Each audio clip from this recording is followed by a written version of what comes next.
god. Giant spiders and giant sharks. Oh, fuck, dude. I'd rather deal with zombies. Oh! Hi, it's Dark here. Welcome to my channel, Hold Me in the Dark, where we get a little nerdy and we talk about video games, specifically horror video games. So if you like this kind of content, please give me a like and subscribe for more. Today I want to give you a rundown of some of the scariest games I have played thus far. I started my Twitch gaming channel, I want to say in like 2023 about, which I love so dearly. It's been so much fun. I've made so many great connections. You can find me over at Twitch as Hold Me in the Dark as well. So my horror journey really kind of just grew from there, since that channel was specifically for just playing horror games. And since then I've played a ton. And out of those, however many I've played, I'm gonna list at least 5 of them that have stuck with me that I would love to share with you guys. I do want to give a warning that some of these games include graphic content. There are themes of self-harm, etc, etc. Anyway, moving on. Here are the 5 games that creep me out the most. Hope you enjoy. Now I'm going to be going in the order where I think it's least scary to most scary. So stick around at the end of the video to see which one scared the crap out of me. So the first game on my list of the scariest horror games I played thus far is Resident Evil 7 Biohazard. This got released in 2017. It is developed by no one other than Capcom, of course. It's a first-person survival horror. You play as Ethan Winters, called to search for his missing wife after receiving a mysterious message from her 3 years since her disappearance. The journey takes you to a derelict plantation in Dulvey, Louisiana, where things begin to take a turn for the worst. And that's lack of a better word, for sure. Things become rather nightmarish. In this game, like a few Resident Evil games out there, it has a stalking mechanic, which is horrifying to me. I also love its gritty Southern Gothic atmosphere. I think it really just makes everything so grounded and real. And I also am a big fan of like Texas Chainsaw, so it definitely kind of echoes that vibe. The character design I also think is pretty amazing with the Baker family, Jack, Marguerite, and Lucas to be specific. I think those characters, they're so villainous, but they also just have unique personalities of their own, and they are just downright creepy individually and together. So it just works. The whole thing works. Honestly, while playing this game, I felt like I was kind of watching a movie as well. So for my scare score, I'm gonna give this a 7 out of 10. I love this game so much. I say that about most Resident Evil games I play, but this one definitely stands out to me. This was Resident Evil's first kind of mainline game that they did in first person, and it really took it back to their horror roots. Like, you know, they really wanted to kind of bring it back to just it being scary and kind of recentering it around the horror atmosphere and the horror genre, which I really appreciate, and they did such a great job with this. So kudos to you, Capcom, for bringing that evil back, because this one definitely messed with me the first time I played it. Dude, she's terrifying. The next game I want to talk about is one that's maybe a little bit less known, at least popularity wise, and maybe more known within like the indie horror community. It's Madison. Madison got released in 2022 and is developed by Bloodiest Games. It is a first-person psychological horror game. You play as Luca, a 16-year-old that gets gifted a camera on his birthday. Said camera previously belonged to a serial killer 30 years prior. It inhabits the killer's spirit, bound to follow out its macabre ritual at Luca's expense. The camera is a major part of gameplay as it bridges the world of the living and the dead. Using the camera, you solve puzzles, discover secrets, and drive away demonic entities. We love that. We love that for us. We want to drive those away, right? Yeah. And the demonic entity in this is not cute. Very, very unsettling. I will say there are good jump scares in this. The themes in this, I want to say, are pretty unsettling. Goes without saying. There's this really creepy song that's in the game that got stuck in my head for, I don't know, a couple months, honestly, after playing this song. It sounds a lot like the SpongeBob little tiny Tim song or whatever, the tiptoe through the window, meadow, whatever. It sounds like that song. You know what I mean?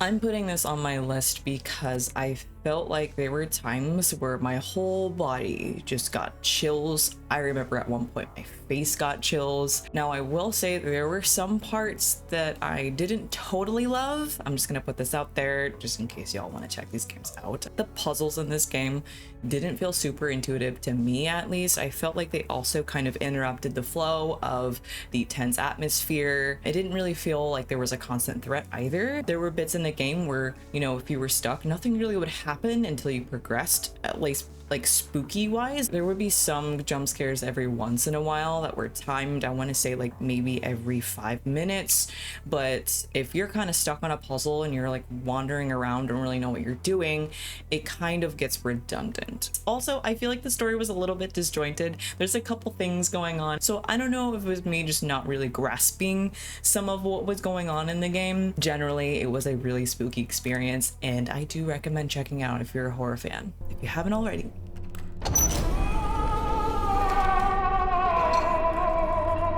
Next up is another classic that most of you probably know, Resident Evil Remastered. Now, this remaster of Resident Evil Classic came out in 2002. It's developed by the iconic Capcom, of course. It is a survival horror. This specifically has a fixed angle third-person view, so it is quite different from the newer first-person Resident Evils. It took me a little bit to get the hang of. This was the first game that was fixed angle that I played, so having that kind of different point of view definitely kind of added to my stress level.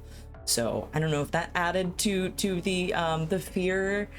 Probably, maybe, I don't know, but it definitely made it more intense. This remaster of the classic that came out in 1996 was the first installment of Capcom's Resident Evil franchise. The original was credited with defining survival horror genre, and it was praised for its graphics, gameplay, and sound and atmosphere. With a third-person fixed-angle perspective, you explore the Spencer Mansion as a STARS member, Chris Redfield or Jill Valentine. As you investigate and try to escape the mansion, you come across an array of T-virus fueled zombies, creatures, and critters. You'll see what I mean in a second. You might think, wow, older Resident Evil game. Why would this be higher on your list than Resident Evil 7 per se? And that game is pretty terrifying to most people. And I'm gonna give you some reasons here.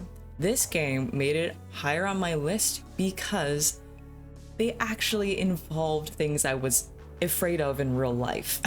And to me, that almost makes it way worse, way scary. It does make it way worse for me, actually. This game includes giant sharks, snakes, and spiders. So if you have a phobia of either of these things, you have been warned. I did not know there were giant sharks in this, and I really had to compose myself because I was streaming it, and I kind of low-key was having a little bit of a panic attack. There's also crimson zombies, which I'd never come across before, because I kind of only really played the newer Resident Evils, so I wasn't really familiar with these kind of zombies. I'm just gonna say burn it with fire. Burn it with fire. They're not dead. If you think they're dead, they're not dead.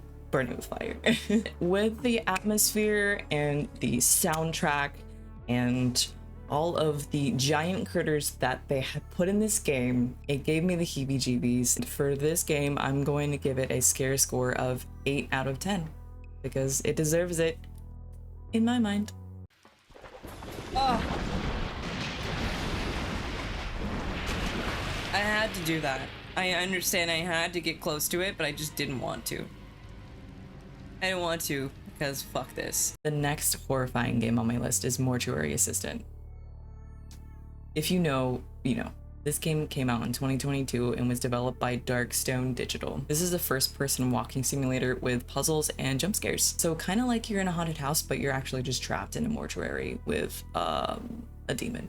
Yeah, fun time, good times. You play as Rebecca Owens at her new job as a mortuary assistant at Riverfields Mortuary in Connecticut.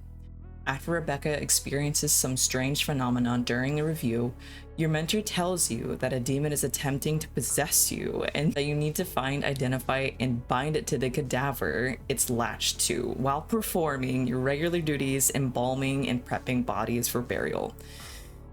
Just think about it. Just think about it. You're trapped in a mortuary with a demon. That sounds like not a good time. Anyway, the reasons why I made this on my list, if it's not clear enough, I feel like for me, the pressure to perform your tasks before time runs out, before the demon possesses you, that just adds a whole other layer of stress and fear. It just really heightened everything for me, got my anxiety going, really stressed me out. Yeah, I feel like I just could not relax. I really just had to get through things, and it really made me feel like I had to learn things quickly so that I can do my tasks and try to find that demon before it possessed me. I will give this game credit too, because this game is not just about jump scares. It really is about subtlety. The scariest things were the most subtle scares for me that this game put in here, and they were so well placed that I didn't really notice them until maybe I saw something in the corner of my eye, and then I would go to it and it would just freak me out so much. I loved the subtleties. It's almost scarier to me than a jump scare. But yes, this game sent shivers up my spine. It gave me so many goosebumps. It was really, really difficult to try to finish my tasks while getting scared by this demon. So if you're ready to take on a job at a mortuary with a demon on your jock, get ready for a good, freaky, scary time. If that's your thing. Apparently it's my thing, and I really enjoyed it, and it made the list, and it's such a great, scary game. For me, this game gets a scare score of 9 out of 10 because, hot dang, did it scare the crap out of me. And I hope it scares the crap out of you too, honestly. Enjoy! Okay. Oh, I'm gonna start seeing some shit. I'm scared. Ah! Ah! Hello? Stop it! So my last and most scary game that I have played thus far, and that I've also mentioned in another video, I realized, Visage. It came out in 2020. It's developed by Sad Square Studio, and it's a first-person psychological horror. This title takes inspiration from Silent Hill's PT, with similar gameplay and atmosphere. Taking place in a large suburban home in the 80s, you play as Dwayne Anderson, an inhabitant of the home, trying to find a way out while encountering supernatural entities and wrestling with your own tragic past. In this game, the tension is built through a sanity mechanic, meaning you'll have to monitor and maintain your sanity by taking pills, using lighters, light bulbs, candles, and avoid standing in the dark for too long. And let me tell you, this game is dark. There's a lot of dark corners. Don't stand in the dark for too long. Trust me. Don't do it.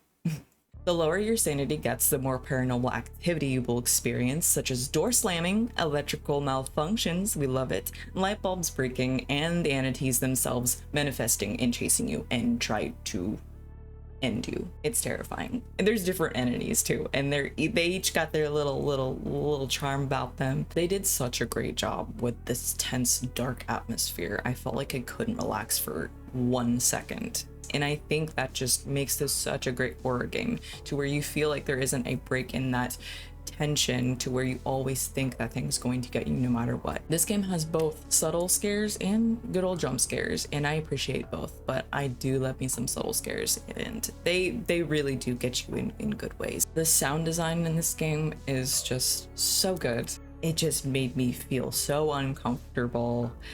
I don't know, I loved it. I thought they did a great job with the sound. That's all I can say about that, because I'm not super educated about sound, but I really liked it. I really liked it. Felt like something was just behind me the whole time, in front of me, everywhere. Everywhere. What was that music for, dude? What? Last but not least, the stories that are involved with this game. There's a couple different stories, and I feel like they're all kind of really interesting in their own ways. And they didn't just make this like a spooky little jump scare, you know, cool looking game. They also really focused on the writing and what was going on in the story with these characters. These different characters, there's a few. and it kind of made you see these entities in certain lights, which I really appreciate when you can kind of, you know, unravel this mystery and have all these different kind of emotions come up for these entities that you kind of were just super scared of, but then you're like, wait, maybe it just really sets you on an emotional roller coaster, which I really enjoyed. Goes without saying, but for me, the scare score is a 10 out of 10. If you want to get spooked and have a good time and you want like a nice, good, solid game to play Visage. I don't think you'll be disappointed. I hope you also just get so scared that your soul leaves your body for a little bit like mine did, and then comes back, and then you can kind of just take that with you and let it haunt you forever. You're welcome.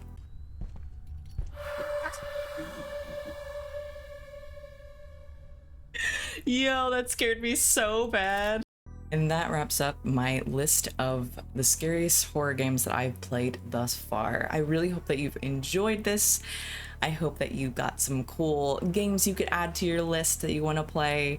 Please let me know if there are games that have scared the crap out of you in the comments. Maybe I haven't played them, maybe I have, we can chat about them. I love spooky video games. So yeah, if you like this kind of content, please like this video and subscribe. And if you're looking for a good scare, have no fear.